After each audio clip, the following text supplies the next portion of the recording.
This week's episode is brought to you by Parrot Dog's limited release 33 Hazy IPA. It pours hazy pale yellow and comes packed with pineapple, passion fruit, peach, and even blueberry vibes. Think juicy tropical hit up front, smooth ride through the middle, and crisp bitterness to tidy things up at the end. The latest hazy drop that's much easier to consume than a proposed district plan. Enjoy. Should we do a post-rationalized intro while we're still recording? Yeah.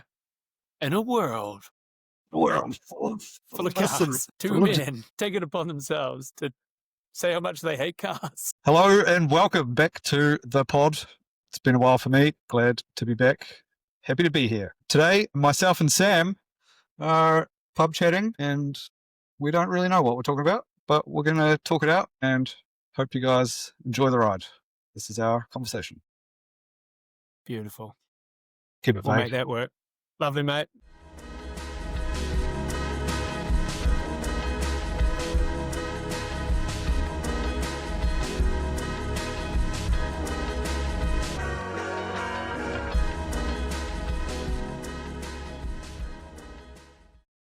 It's interesting living in a townhouse, in a developer type townhouse thing where we're renting at the moment.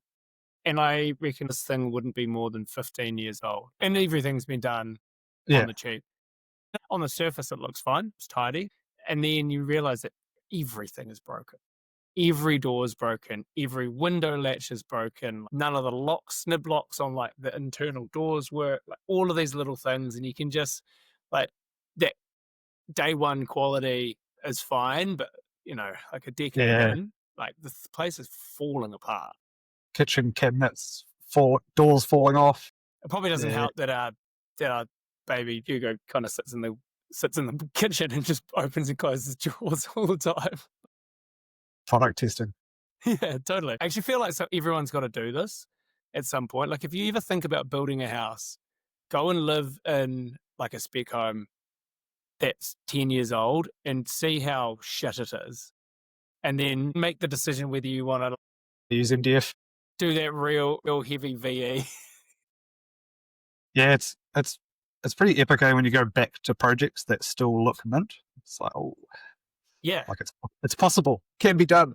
Oh, dude, totally. Like, I can think about our place down south. Like it's not lived in permanently, but because we Airbnb it a lot of the time, we've got a lot of people coming through it regularly that have no care ultimately. Yeah, some parties. It's a bit small for parties, but even so, like, you don't really know what people get up to. But it's like just as good as it was day one.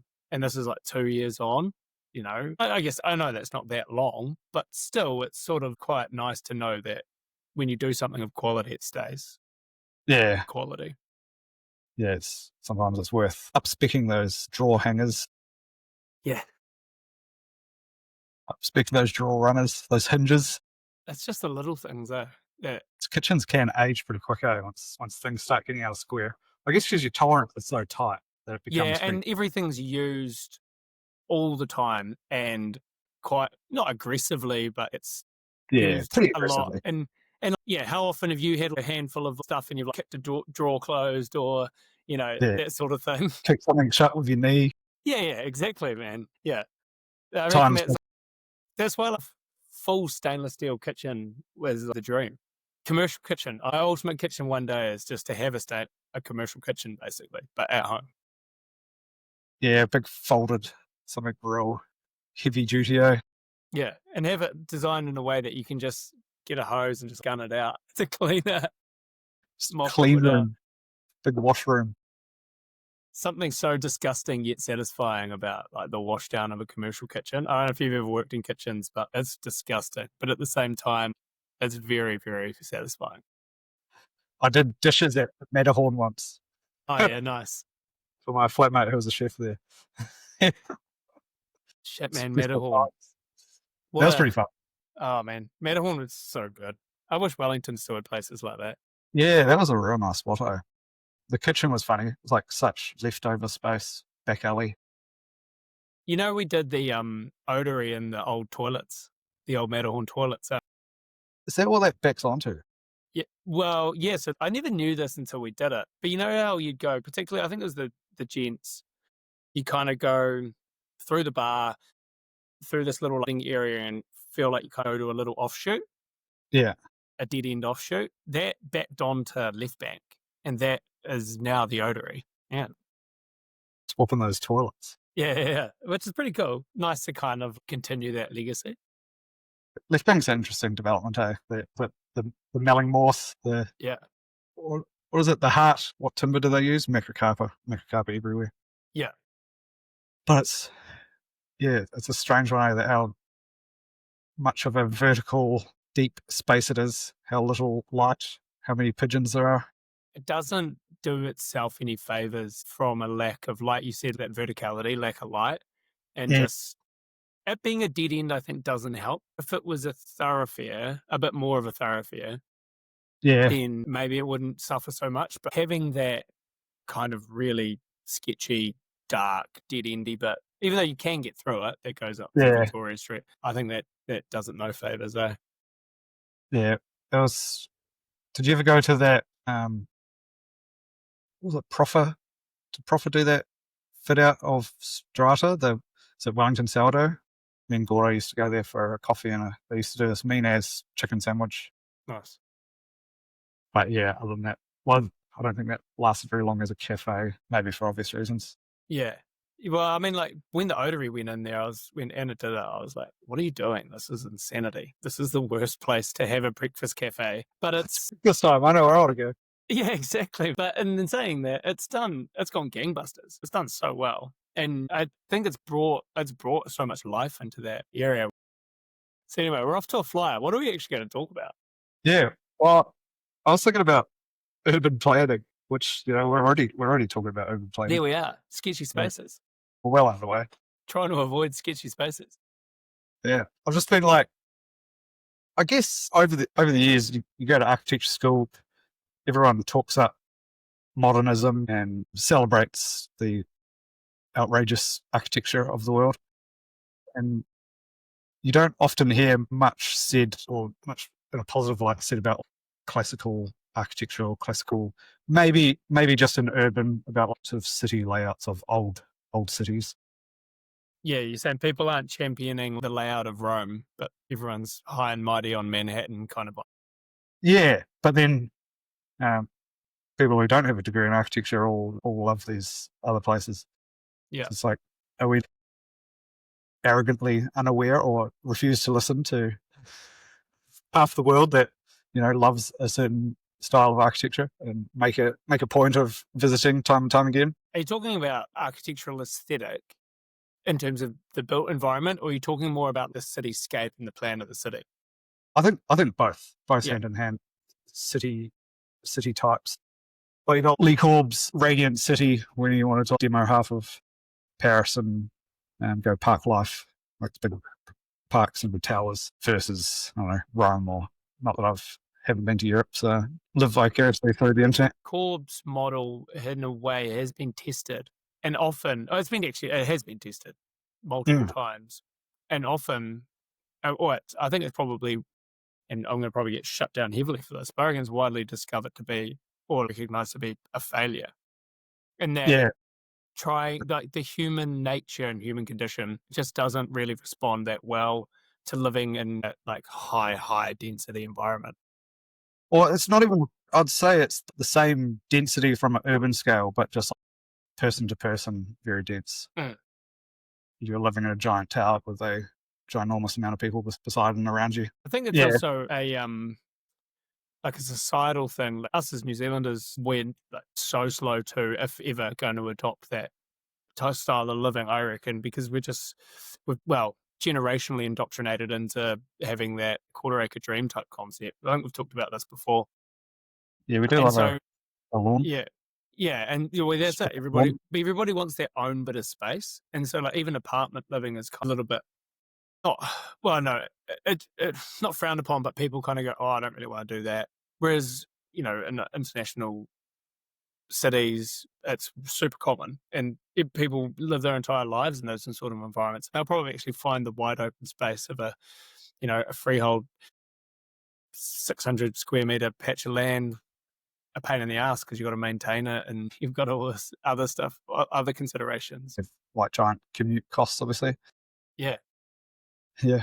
I guess there's the Oscar Niemeyer city, Brasilia, or that, which was built on like a giant curved road and another road. But yeah, I've just been scrolling around it on Google Maps, and there's a lot of razor wire and knitted fences around apartments. It's at the stage where the park has developed, I guess. A lot of these cities that were built on that sort of idea in the park, which is kind of like covered all through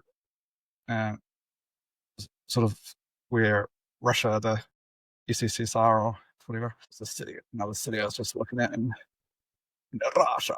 Magnitogorsk is the most Soviet-looking place you've ever seen. It's like, it's kind of like all those modernist principles, maybe with a little bit more detailing, but very spread out. It's a little biased, but it looks pretty great. And you're going to be walking a long way. Everything's very spread out. It's like Chicago. Have you ever been to Chicago? Yeah, of course I've been in Chicago. I went to school. Yeah, you'll get very fit. Just like Chicago was designed thinking it was going to be a giant city. So it's like really wide roads. And it was like, oh, one day this will all be giant buildings. It still may yet be there. It's going to take off, mate. It may yet mature. Still in its infancy. It's going to take off.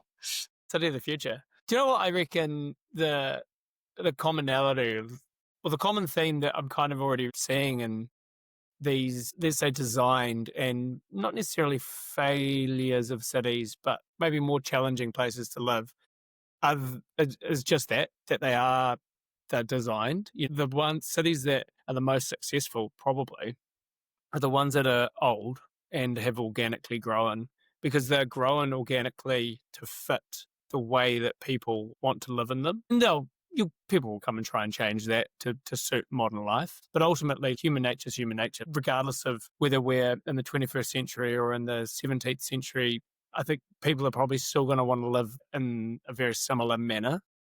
And so I do wonder how much of the designing nature of a city is what leads to its uncomfortable nature or in a way, its downfall. If you think of Phoenix, for instance, which I think is probably widely regarded to be one of the most modern, fully designed places in the sense that there was nothing there, and then it's all been created from scratch, and it's terrible, absolutely terrible.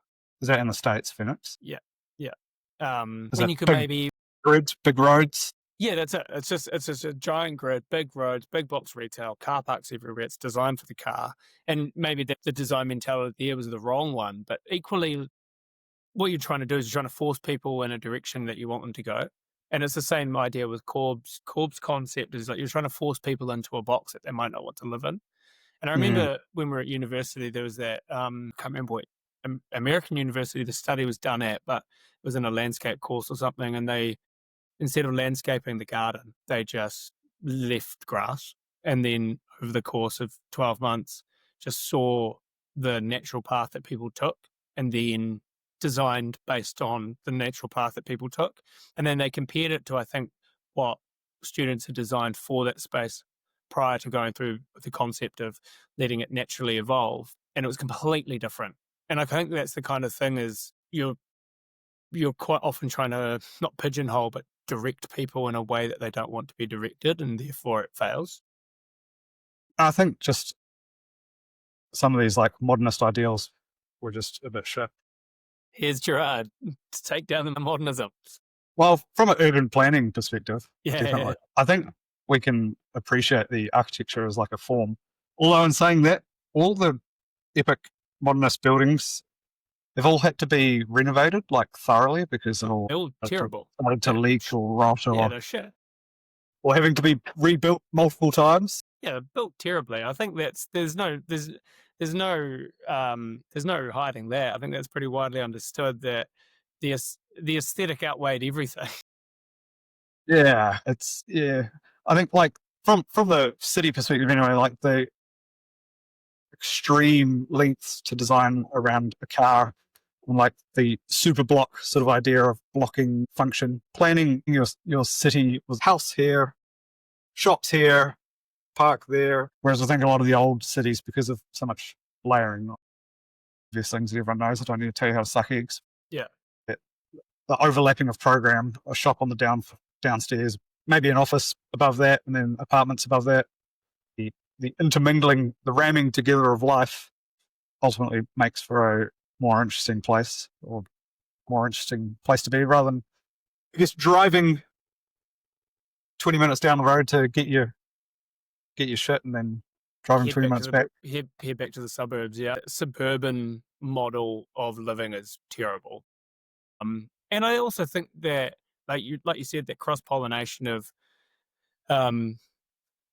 program, commercial mixed with residential, mixed with hospitality, mixed with retail, is so important, because like I was just saying, I really don't have to leave a 5 block radius in Lyle Bay. Works here, Yeah, supermarkets here, houses here, kids' daycares here, beaches here, the airport's here.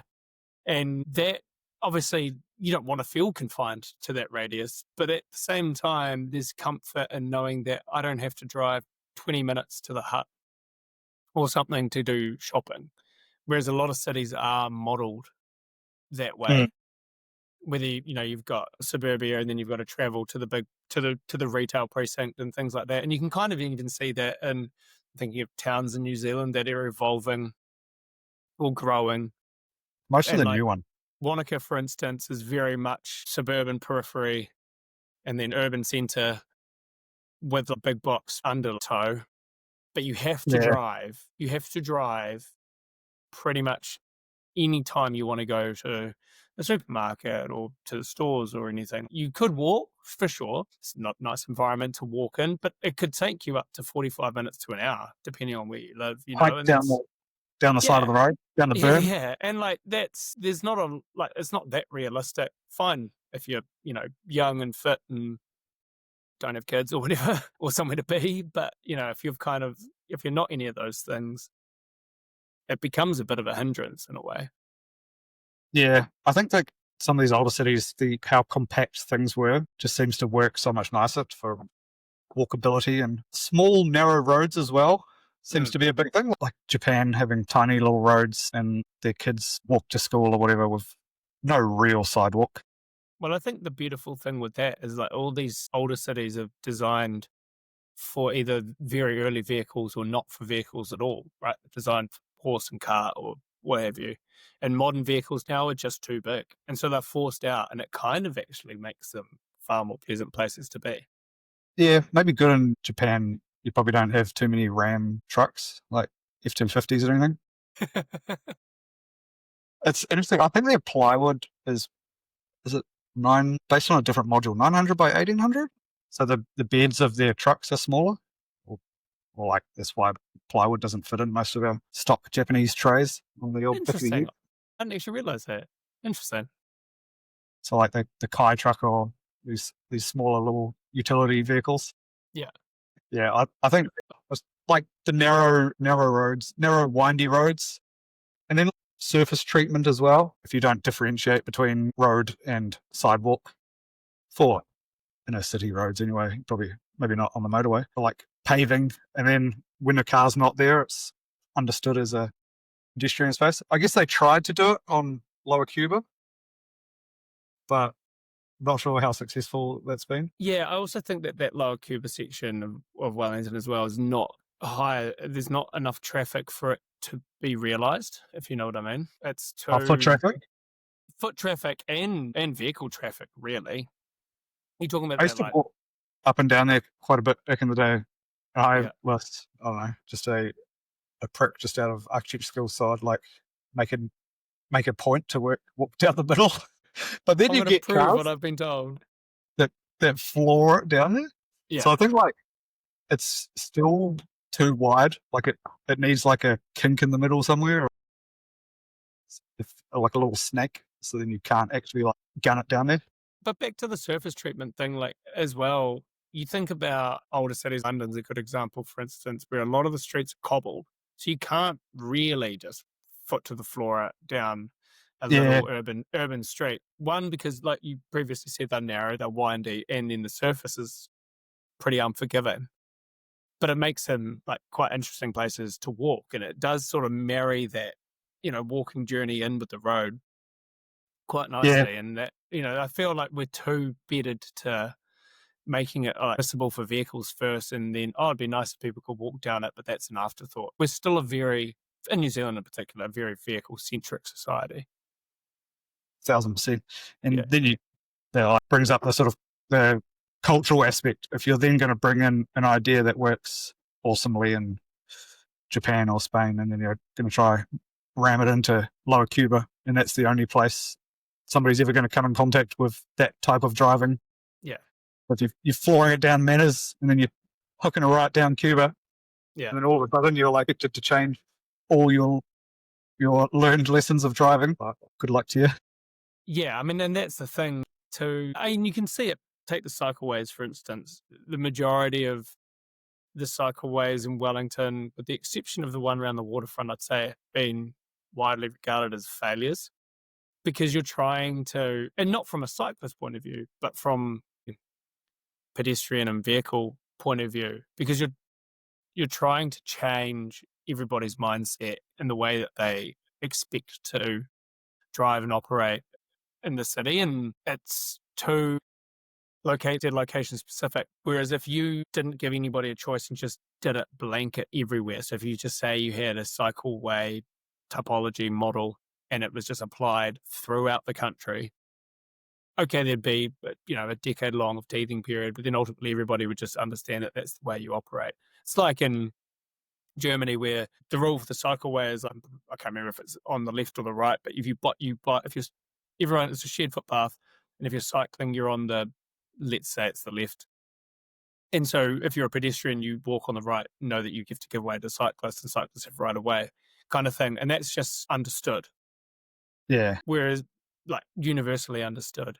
Whereas I think the issue that we have in New Zealand in particular, when we're trying to adopt these models of things that have worked successfully overseas, is, like you said with Lower Cuba, we do it in this tiny little, we're too scared to do it blanket across an entire city. We do it in these tiny little pockets, and therefore you're never going to get anybody like adapting to it because it's too incremental, Do you know what the rule requirements are around road widths? Because I wonder if that's legislation, obviously, probably becomes quite a factor in trying to push Narrow any roads. idea.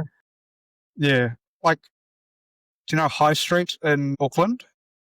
It's Yeah. got it's that narrow little, it's kind of like a service lane, I guess. But I reckon that's a good example. There's just so many people walking across the road all the time that it's pretty hard to gun it down there. I wonder if that's the solution, that you increase the danger or they increase the perceived likelihood of somebody getting run over. Yeah, Ones in totally. Japan having no real sidewalk and everyone sort of just walking down the side or something. You can't really gun it past them unless you're actually a crazy person and going to run somebody over. Do you think, I mean, that's the crazy Social person thing. responsibility. Yeah, but that's the problem, is that because with driver-centric society, everybody who's in a car feels more entitled than anyone that's not.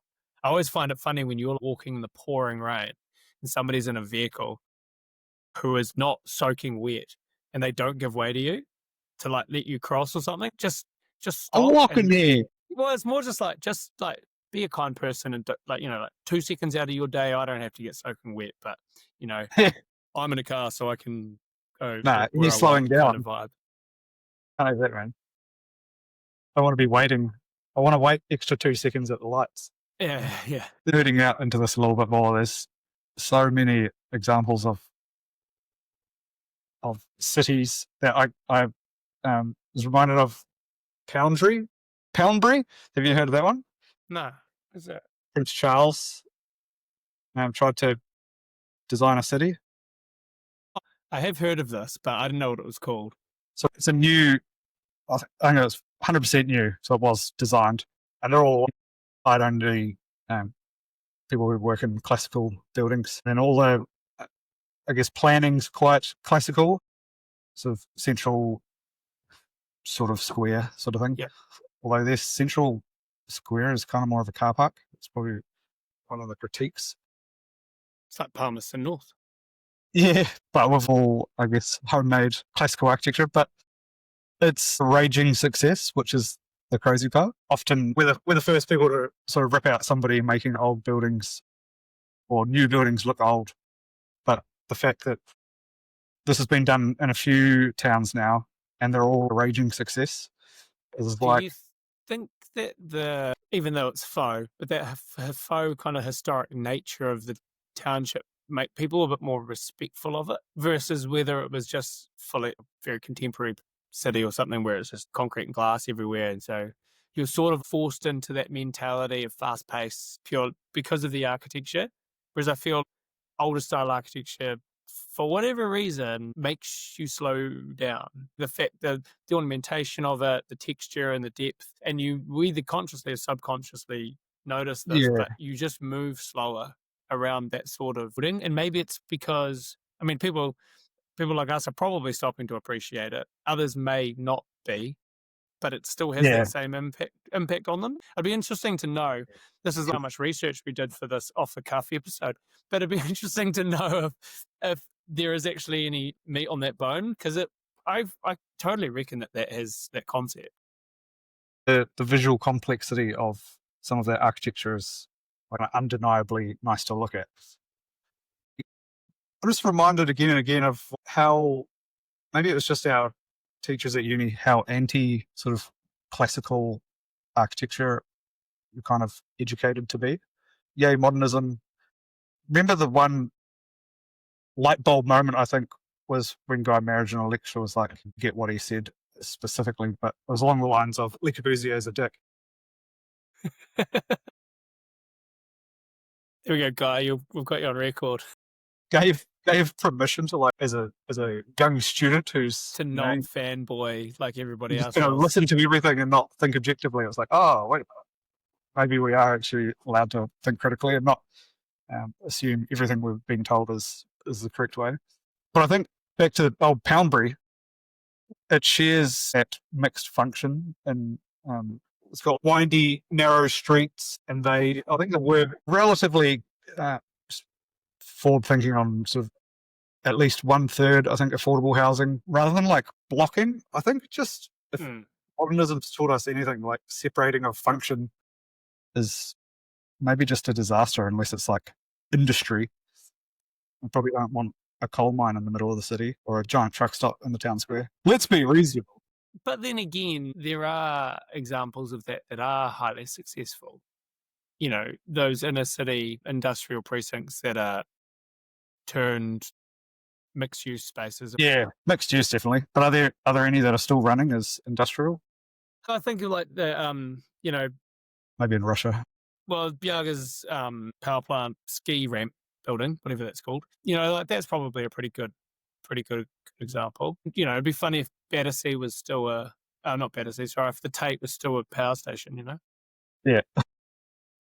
Yeah, I think the mixed use ones are always seem to be on a surface level a raging success because you get such an interesting overlapping of history. Overlapping of history is kind of maybe just always interesting because you're always asked a question or there's something to intrigue you, something to look at. Yeah. Whereas to make a fully new planned town a success, I think is a bit of a tall order. In a world where design speaks louder than words, what story does your space tell? At Ortex Acoustics, they believe great design is more than aesthetics. Every product they create strikes a perfect balance between form, function, and sustainability, made to enhance how a space sounds, looks, and feels. From using recycled materials to pioneering carbon-negative wool, their commitment is to help you shape environments that inspire people and respect the planet. Explore the future of acoustics design at ortexacoustics.co.nz. I feel like you need somewhere to grow organically for it to feel right, which makes the Poundbury success that much more interesting because it has been fabricated, but in a way that seems to like really resonate with people. But the organic growth, that other thing as well, on a flip side, something that I want to talk about from a city plan point of view is obviously you can organically grow too far in the negative, whether that be Sprawl. or you push everybody out to the perimeter of the city or whatever, or huge gentrification zones or social separation and all that sort of thing.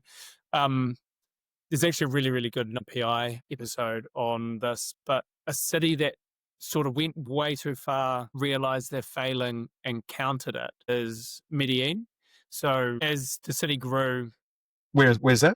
in Colombia. So like as the city grew, they pushed all the like lower socioeconomic people into the favelas on the outskirts of the city, but they were all the workers. The majority of the people that were living in the favelas were the workers that needed to come into the city to get the center of the city, to get the city to operate.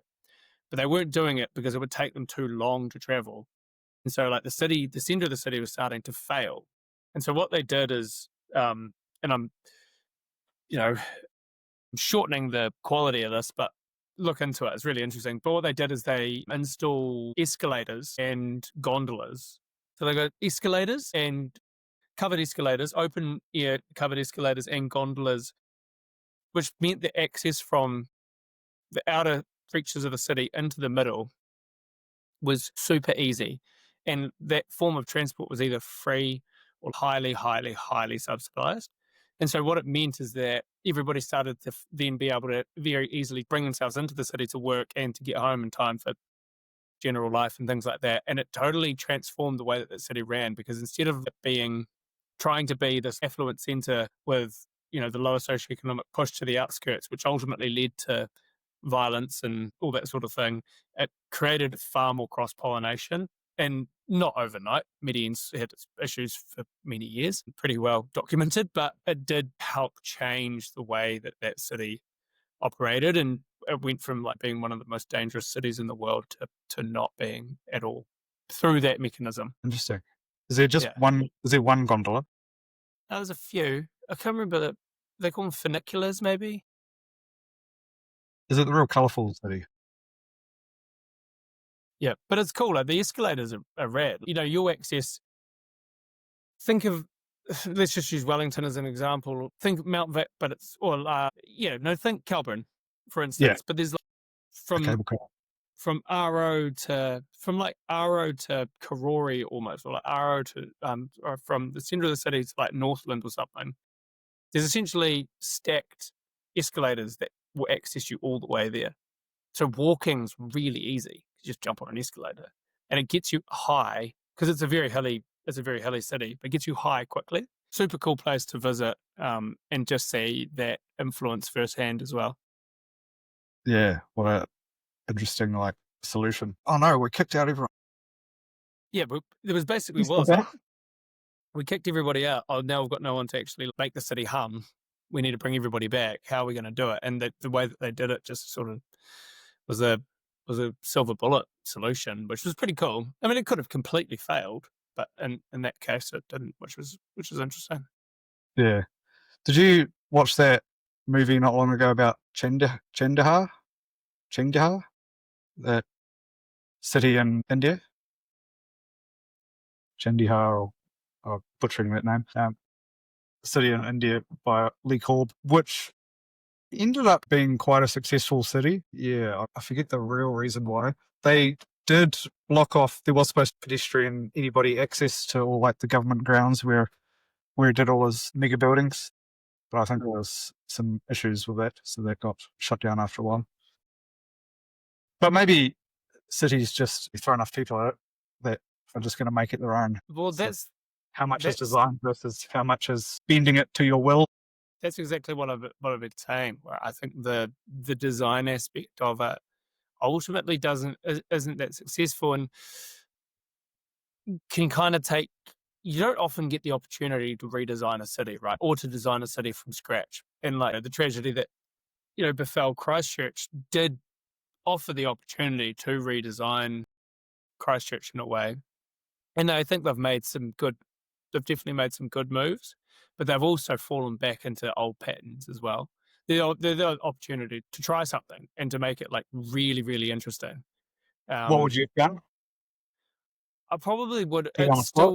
had to put me on the spot. I still Yeah. think it was so heavily focused, like suburban focused, and like there was all the little like pilot suburban centres, and so that meant that there wasn't that much interaction with the centre of the city. I think that has changed to a degree, but those pilot little sort of suburban centres are still there. I don't know how you change that completely, but I think they had the opportunity to make it more inwardly focused. And maybe maybe they could have done that with like better public transport corridors or easier access light rail or something like that, that brought kind of going off the Medellín model that brought more people into the center of the city. Because Yeah. if you live out in Rickerton or something, you're probably not going to ever go and bother going into the center of Christchurch. Yeah. Transport, it's Transport's the ticket. obvious, but yeah, to a huge degree. I wonder what the payback is on cities around the world that make transport like free or almost free, or how much that boosts your economy.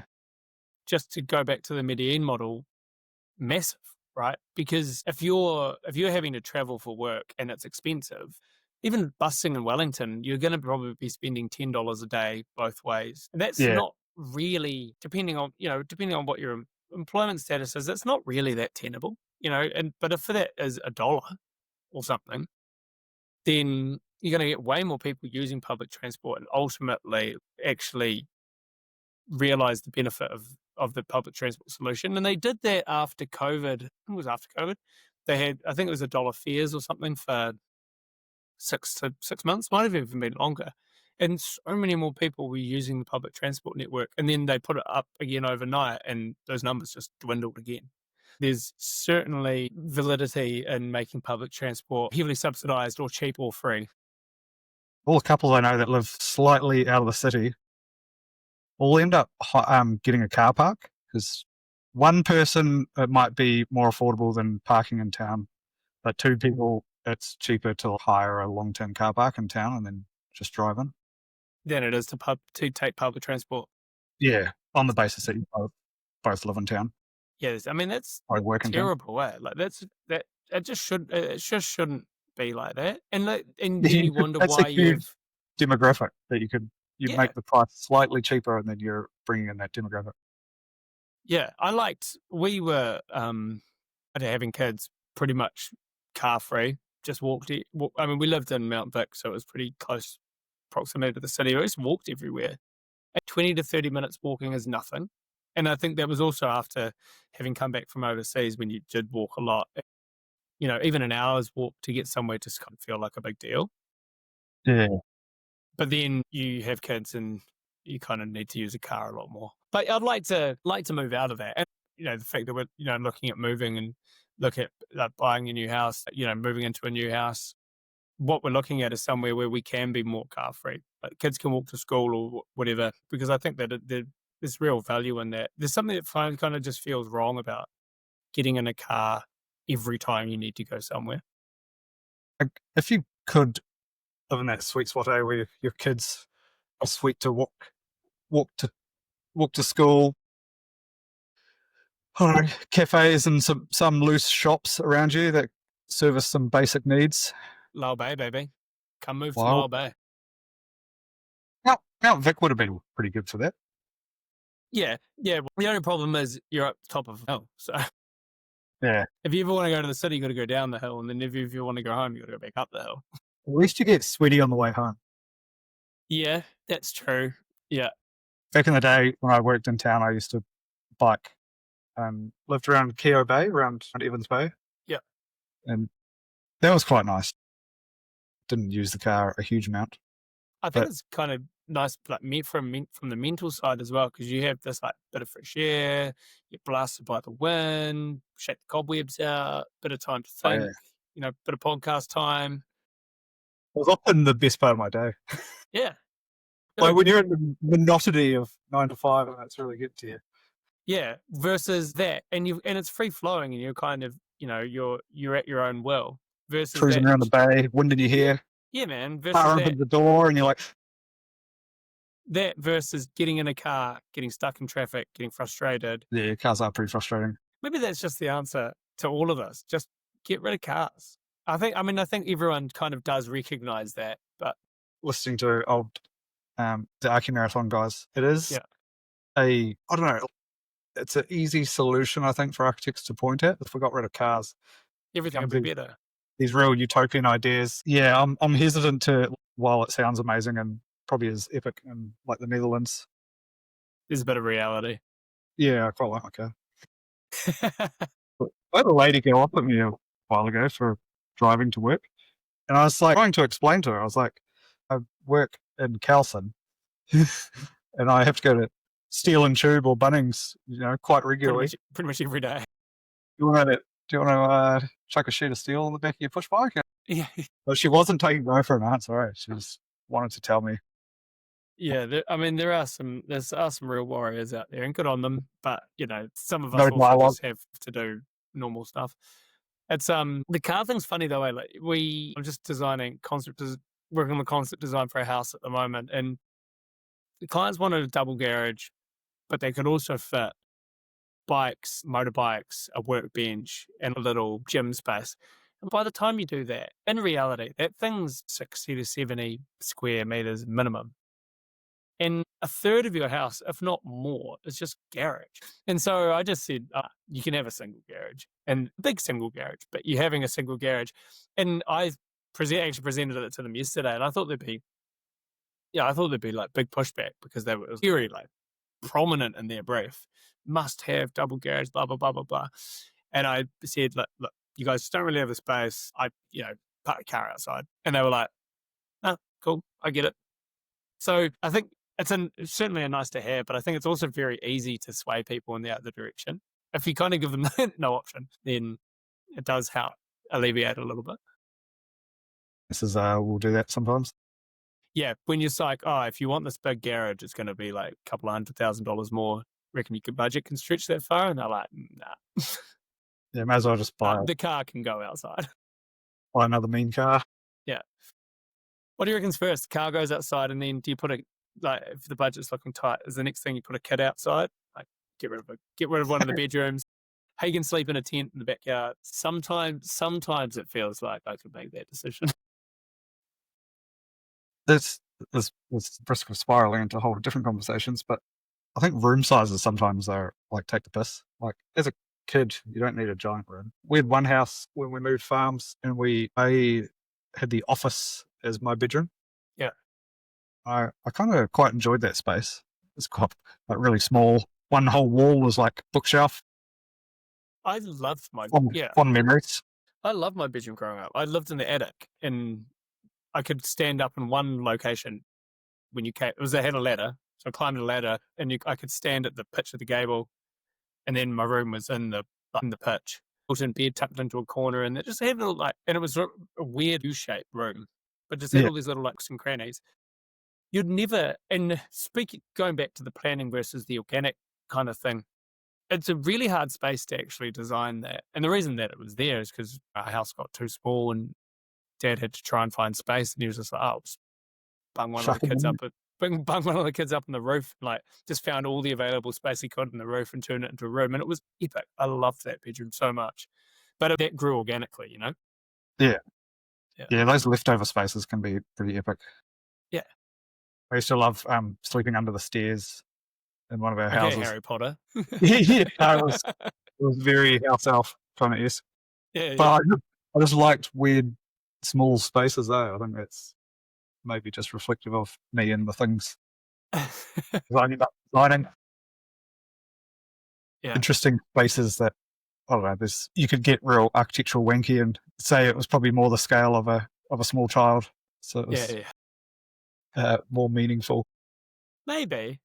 I did quite enjoy yesterday in the meeting with these clients when they said, we don't want a big bedroom, we just want space for a bed. That's it, just a bed. And I was like, that's quite refreshing.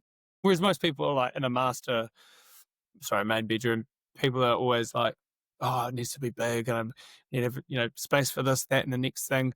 And ultimately, what are you doing there? Sleep and, whatever else. But it's not like you're in there all day, well, No. maybe. Designing and plan sometimes just makes people think in terms of squares and boxes, like those in section different shape spaces. Do you know there's a project by MDRDV, who probably have some nice urban design thoughts? Yeah.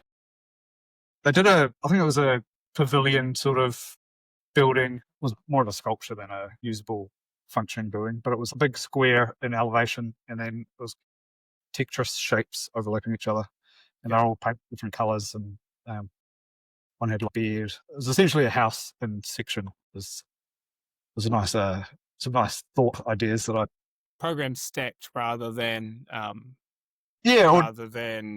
like linear. Yeah, it'd be a shit space to live. Like you wouldn't live in it, but I think it raises some interesting ideas of overlapping spaces vertically in weird ways. If we go back to urban briefly, I found a whole bunch of examples of essentially towns that were built in modernist style that had then been reclassified. You could say there's one in Paris, Le Plessis-Robinson, which is a modernist urbanist town. We've seen this real gnarly mayor with an extreme vision, like rebuilt the whole town centre, town square, and then I guess everything else sort of followed suit. Potsdam in Germany, like it was East Berlin, so it got the Russians made it very modernist, very square, and that eventually post wall fall got turned back into I think it's almost finished being reclassified, reimagined. So it's pretty interesting. Like there's classical architecture, classical layout, which I think fundamentally works. It's hard to fault, other than architects like to reinvent wheels and come up with interesting ideas. But it's like, and then you got these modernist ideas, and it's like, where's the in between where you can fulfill the basic principles and make a city and a town a nice place that people want to be. And sometimes I wonder if Frank Lloyd Wright is the junction between the two, where he designed things that had some classical references, some modernist features, overall extreme visual density, and just epically beautiful and epically complex buildings. I don't know. Do all roads lead to Frank? Not as city, obviously. Probably. I mean, we'd argue he's the godfather, right? I have a little finger puppet of him on my fridge. Talk to you while you're at work? But I sometimes he gives me advice. Your brick must be longer. What? Speaking of brick, what length? Just this is an absolute segue about trying to decide which dimension of brick I like the most. Do you like thinner and longer, traditional? We're running a very traditional brick on me and Ben's project at the moment. Very classic brick shape. How are you finding that? I think it's nice. We're adding in, trying to bring in some of that visual complexity we keep preaching about. Well, I keep preaching about. Is it red brick? No, cream, sand brick. I was actually surprised at how affordable brick is. Cheaper than timber cladding. If you're going to do stained vertical shiplap, it's way cheaper than that. And install rate, yeah. How much more expensive than corrugate? So the number I got, I was chatting to a QS. I was just like, can you just give me some ballpark figures, just out of interest? And he was like, about $240 a square install for steel, $350 to $450 a square install for brick, and that spectrum is based on whether you go for a standard brick or something a little bit more funky. And then $550 a square meter for a Bodo. I was just like, give me a Bodo as a comparison, which is interesting. So there you go, a little oyster for you. I like that. Yeah. Sometimes we put too much corrugate on buildings. I'm the first guy to put corrugate on buildings. Yeah, it's not. It is nice though, and it has many benefits. Yeah, I think we're all maybe we're taught to be seduced by cheap materials. I'd argue that corrugate is the one true post-colonial, anyway, Kiwi vernacular. Yeah. Well, I think that's the conclusion of the conversation, isn't it? It's the classic style, I think, works really well in Europe. But if you're trying to make an authentic It's not going to happen. space for New Zealand. Like, what is our like interesting but still beautiful vernacular New Zealand? Is it Arrowtown? I was about to say Arrowtown. Little like corrugate bit off Corrugate to the left. A-frame. Well, that little galv development. Yeah, As you come, it's off to the left. yeah. That one's cool. I like that place. Could you imagine like bringing some of that? Could you use corrugate in like multi-story buildings in like a real interesting way? In the middle of a city. Yeah, like a New Zealand, I think any New Zealand tower. any planning department will have a field day with you, to be honest. But I like the idea. Well, I think windows, glass sucks sometimes. Like too many buildings are just curtain walls of glass. Yeah. Maybe that's why classical civic buildings are more interesting, because there's clearly just more to look at. Crossan have done really interesting stuff with like laser cutting corrugate, creating screens out of it, and like adding to the material with more texture. Yeah. I think I've done a couple of buildings that have done that. It's really cool. Porgies in New York as we speak. Oh, nice. Give me a picture of this building that had like real gnarly sort of almost Art Nouveau aluminium screen along the ground floor. And then it had sort of posts or like ornate detailing, but it was actually glass, like real complex glass detailing. It was a Herzog de Meuron building, So, which we found out afterwards. Yeah, just like on the face level, you're like, oh, that's a glass building. But then you take a second look and you're like, holy shit, there's a lot going on there. Yeah. Double skin facade with this glass beam, and then this crazy cast aluminium sort of facade, screen, fence, gate. that's why they're one of the best. Better than the rest.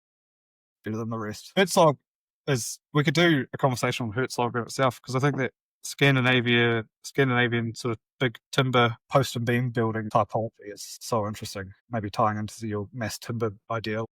Yeah. That style of multi-story building can be pretty exciting. Coupled with some galv corrugate in there and some windows in the centre city. It's not allowed to do galv in so many places. It's so disappointing. Well, you're often allowed to do it. People just don't give warranties for it. Well, it's there. You can't put it by the sea, and I'd say the majority of land covenants I've read won't let you use it. Queenstown has a shitload of that, don't they? Yeah. Land of covenants. The land of covenants. The LRV index is. You get a degree in how to navigate covenants. It's actually not that. Everyone bangs on about how bad it is. It's not that bad. The little design review boards. Well, we designed a building in Hanley's Farm that's hopefully going on site in November, and the clients were like, "Oh, screw here's the design guide, but ultimately just do what you want." The design guide's so boringly prescriptive for Hanley's Farm, so we just designed a cool build. Well, I think it's a cool building, and it went through the design review panel, and we got the report back. It passed. It got through. Got the report back, and I think there was 13 areas of 20 of non-compliance. And I was just like, I was reading the report and I was like, oh my God, I'm going to have to change everything. And then at the bottom, it just had a statement that was just like, architectural merit outweighs all non-compliance. And that was it. And I was like, so it isn't that hard. People just think that it is. Well, and therefore don't actually try and push the barrier. Like, just do it. Yeah. Well, that's one of my giant pet peeves, when people don't even attempt to push the barrier. Yeah. Don't know until you find out. Exactly. But, definitely heard of people having a hellish time with design review boards. Yeah, I mean, like, maybe we got lucky, but yeah. Nah, mate, you're just an excellent architect. Thank you, Gerard. I saw you win another award yesterday. Yeah, German one. That's fun. Give me a list of where all these awards are. Gotta start applying for them. I think the thing is, like, you get one international nod, and then they just all kind of keep coming. Just sort of. I get a lot of. Do you just reply to the emails? Do they? I've had. There's a lot of phishing ones. A lot of ones that. Some are so expensive, man. Yeah, this one was expensive, but I had one ring me, and it was like 460 euro, I think, to submit. Yeah, but they were keen. They were like, I don't know, maybe just a good sales department that they actually ring architects all around the world. Yeah. So bizarre. Was it the we got rung the other day. But I think it was the DNA Awards or something in Paris. They were ringing around. Makes you wonder if they're legit, and then you kind of like search and you're like, oh, that's pretty legit, but also it's a lot of money. Huge amount of money. Yeah, that's why design's great, because it's like £100 and that's it. Yeah, I'm allergic to paying for things. cool. Yeah, man, that's a good chat. It was bloody good chat.